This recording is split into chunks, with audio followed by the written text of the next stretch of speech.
यासोबतच मनसेनं केंद्रीय मंत्री पियुष गोयल यांना देखील पत्र लिहिलेलं आहे। हिंदी भाषेच्या सक्तीबाबत मनसेनं हे पत्र लिहिल्याचं कळतंय। पियुष गोयल यांना भाषणात मराठीत बोलण्याचं आवाहन मनसेच्या वतीने करण्यात आले। मनसेचे सरचिटणीस नयन कदम यांनी आता गोयल यांना आवाहन केले। मुंबईमध्ये महाराष्ट्रामध्ये मराठी भाषेचा आग्रह आमचा आहेच आणि जे सरकारने धोरण राबवले आता राबवायचा प्रयत्न करते की शाळेत हिंदी शिक्षण गरजेचं किंवा कंपल्सरी हे करतायत, खूप चुकीचं आहे।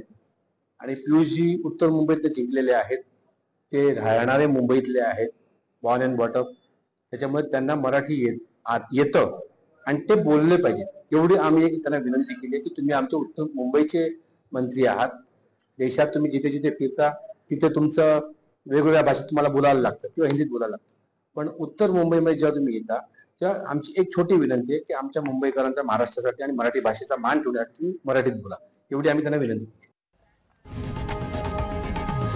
लोकशाही मराठी ऐका, पहा, जागरूक रहा।